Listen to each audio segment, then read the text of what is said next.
Without any further ado, please enjoy Frankenstein. The story starts with Robert Walton, the captain of a ship on a voyage to the North Pole in pursuit of scientific discoveries about the area. Walton's perspective is told through letters to his sister Margaret back in England. The trip comes to a halt when they get trapped by an expanse of ice. While there, they find a lone and weak Victor Frankenstein, who they bring on board. Victor and Walton become close, and recognizing the obsession in Walton that Victor once had in himself, he tells Walton his story. Victor was born to parents Alphonse and Caroline and had two younger brothers, Ernest and William. When he was 5 years old, his parents adopted Elizabeth Lavenza after the death of her mother, whom he became very close with and would be married to. Elizabeth was originally Victor's cousin, but they were changed to be unrelated in later publishings. Victor and Elizabeth grew up having a great friendship. They also lived with Justine Moritz, who was the family's servant/nanny. Victor also had a very close bond with his friend, Henry Clerval. Overall, he had a very comfortable, loving, and happy childhood in Geneva. Just before going to university, Caroline died of scarlet fever, which motivated Victor in his studies. From a young age, Victor was interested in science and continued to study it at school.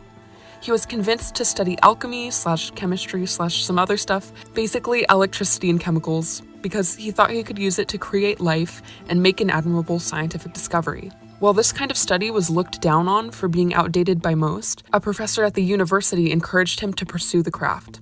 He dedicated himself, even through isolation and pain, to mastery and beyond. Secretly, he searched graves, not only for usable but perfect body parts for his creation, trying specifically to make an ideal man. He assembles his creation and successfully brings it to life, but is disgusted by it. The monster is 8 feet tall, with thin yellow skin, black lips, and watery eyes. Horrified, Victor fled his apartment and into town, where he ran into Henry, who had come to the area to go to school. When Victor and Henry returned to Victor's apartment, the monster was no longer there, and Victor fell ill. Henry spent months nursing him back to health. When he got better, he and Henry went back to the university, having a great time studying and hanging out together. This, however, was interrupted by a letter from Victor's father, telling him that his brother, William, was murdered. This prompted Victor to come back home. While there, he saw the monster at the site of the murder, but stayed quiet because he thought he wouldn't be believed, but also probably because he didn't want to take responsibility.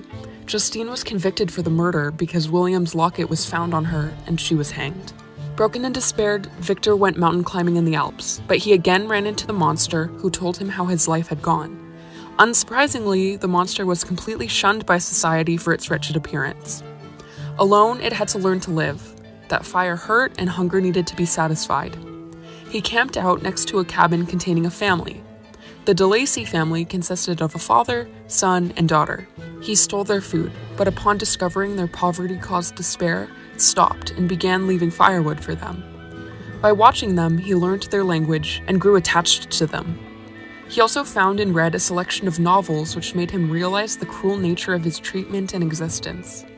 He decided to finally introduce himself to the family, first to the blind father who would not be able to judge his appearance. They talked, but when the others came back, the monster was attacked and driven away. Furious and seeking revenge, he went to Geneva. On the way, he encountered a girl who had fallen into a river and he rescued her, but was shot by the girl's father, who thought the monster was hurting her. Later, he encountered William Frankenstein. Upon learning his name, the monster killed him and framed a nearby girl, Justine, for the murder by placing the locket on her. Finally, he told Victor to make him a female monster companion to cure his loneliness, promising that the two of them would go to the wilderness and never return.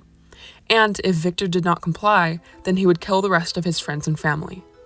Victor very reluctantly agreed, and the monster told him that he would be monitoring his work. After some time, specifically spent with Henry, Victor began making the female monster, but ended up tearing it brutally apart, afraid that the new monster would be more evil or that the two would produce offspring.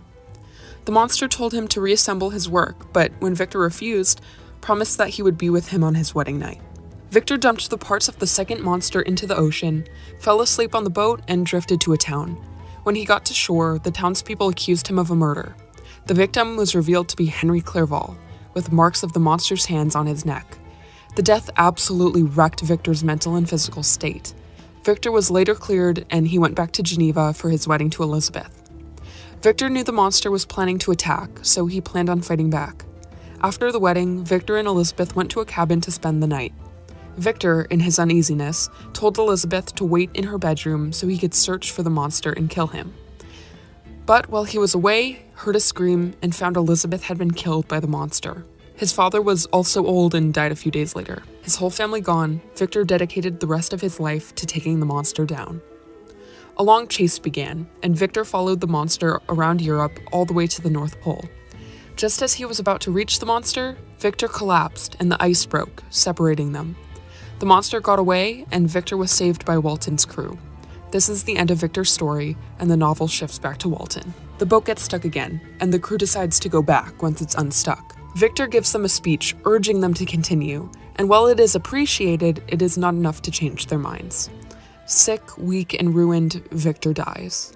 A few days later, Walton sees the monster crying over Victor's dead body. The monster tells Walton of his despair, but expresses that Victor's death does not make him feel any better. Now that his creator has died, he can too, and leaves to go end his life.